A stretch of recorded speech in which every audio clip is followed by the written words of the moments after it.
Today, my brothers, we're going to talk about the moment we all dread. The moment the floor gives out from under you. The moment everything you thought was stable and secure reveals itself to be a house of cards in a hurricane. Maybe it's a breakup that shatters your sense of self. Maybe it's a layoff that vaporizes your career path.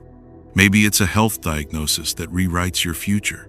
Or maybe it's just that quiet, creeping feeling that the world, and your place in it, is fundamentally unstable and falling apart. This is the feeling of freefall. And in that moment, our modern world offers us two equally useless pieces of advice. Either distract yourself with cheap entertainment and toxic positivity, or panic.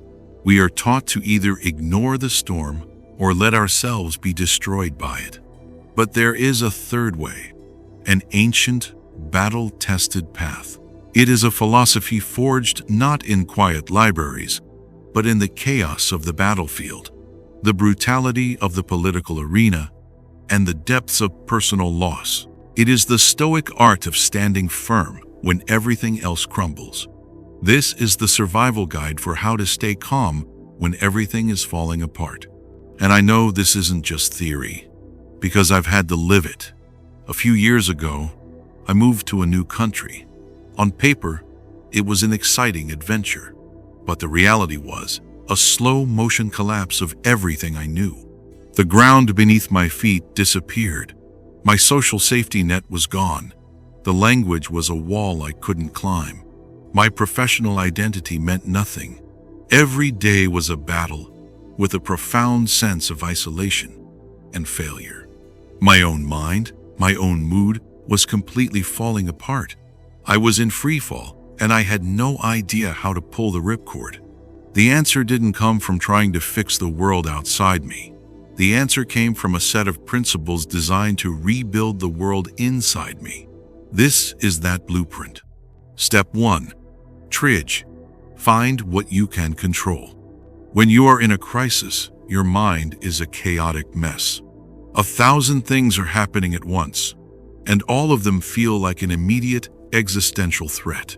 Your brain's alarm system is screaming, and you are totally overwhelmed. The first act of the Stoic in a crisis is to become an emergency room doctor. You must perform triage. You must, with cold, rational precision, separate the things you can control from the things you cannot. This is the foundational principle of all Stoicism, from the philosopher Epictetus. In any situation, you have to sort the world into two piles. The first pile is the things you cannot control. In my case, in that new country, that pile was huge. I couldn't control the local culture. I couldn't control the weather. I couldn't control the fact that I had no friends.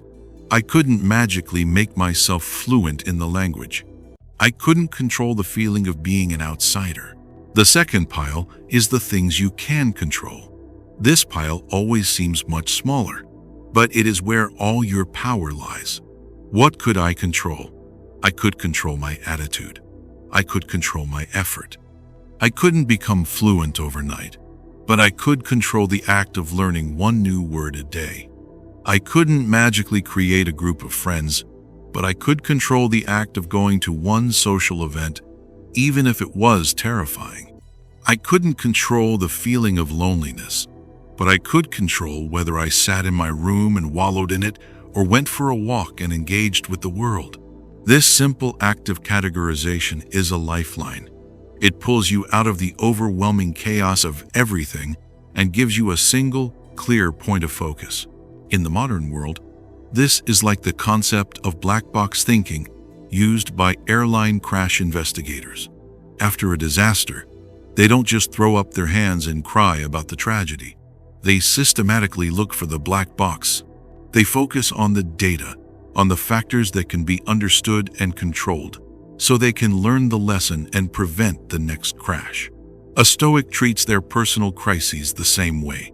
The crisis is the crash. Your job is to find the black box, to find the data you can control, and focus on that with everything you've got. Stop looking at the wreckage. Look for the lever you can pull. Step 2. Reframe. The obstacle is the fuel. Okay, so you've performed triage. You've identified the one or two things you can actually control, but everything else still feels like a massive, unmovable wall blocking your path. The job loss, the illness, the betrayal, it's a huge obstacle. The next step in the Stoic Survival Guide is a radical act of mental alchemy. It's the principle perfected by the Emperor Marcus Aurelius. You must learn to see that the obstacle is not blocking the path. The obstacle is the path. In his meditations, he wrote, "The impediment to action advances action.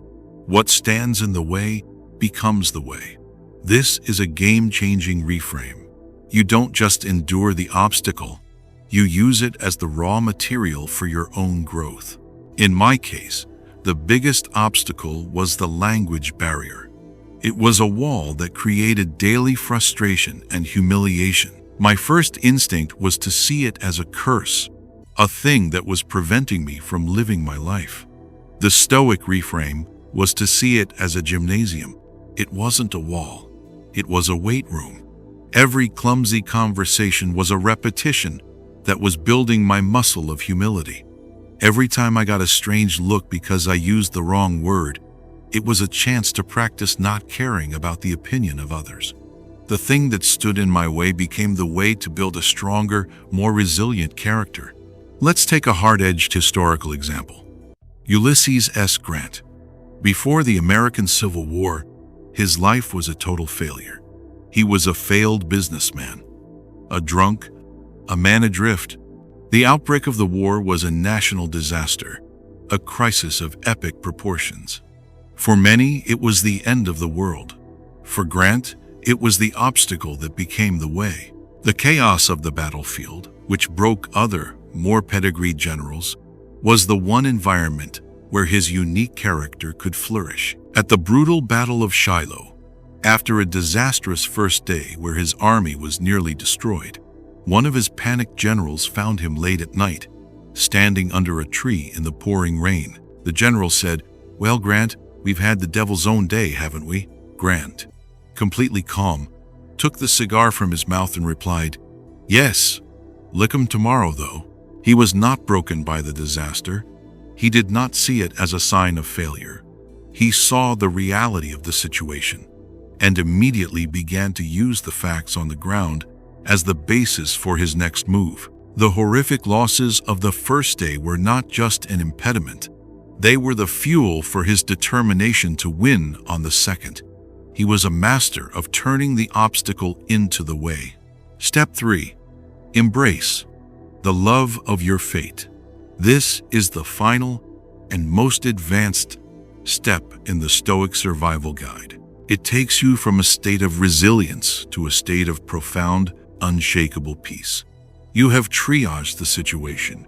You have reframed the obstacle as the path. Now, you must learn to love the path itself. This is the concept of amor fati, the love of one's fate. It's one thing to accept your circumstances. It's another thing entirely to embrace them, to welcome them, to say yes to them. Why on earth would you love the thing that is causing you pain? Because you understand that the fire is what forges the steel. You don't just tolerate the fire, you recognize its role in your own creation. You learn to love the process that makes you stronger, even though it hurts. It's the mindset of the elite athlete who learns to love the burn of a brutal workout, because they know that the pain is the price of greatness.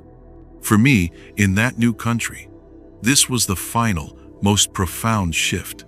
It was the move from thinking, "I will get through this difficult experience," to looking back and thinking, "I am deeply grateful for that difficult experience." The loneliness taught me self-reliance. The language barrier taught me humility. The feeling of being an outsider taught me empathy. That struggle didn't just happen to me. It made me who I am. I would not trade it. When you reach this stage, you become psychologically unbreakable. Because if you can find a way to love whatever life throws at you, what can possibly harm you? You have transformed poison into medicine. You have taken the worst thing that has ever happened to you and turned it into the best part of you. So this is the 3-step Stoic survival guide for when everything is falling apart. 1. Triage. Ruthlessly separate what you can control from what you can't. Focus all your energy on the first pile. 2. Reframe. See the obstacle not as the thing blocking your path, but as the path itself. Use it as fuel. 3. Embrace. Learn to love your fate. Understand that this hardship is the very thing that is forging you into the person you are meant to become. Everything will fall apart at some point in your life. That is a guarantee. Your career, your relationships, your health, the world around you, all of it is subject to entropy and chaos. That is not in your control. The only question is whether you will fall apart with it. The Stoics give us a resounding no. They teach us that you are the one thing that can hold firm. You are the captain in the storm. You are the blacksmith in the fire. You are the calm center in the heart of the chaos. Thank you for joining us at the Inner Citadel. If this helped you find your footing in a storm, please like this video and subscribe for more tools to build an unshakable mind. We'll see you next time.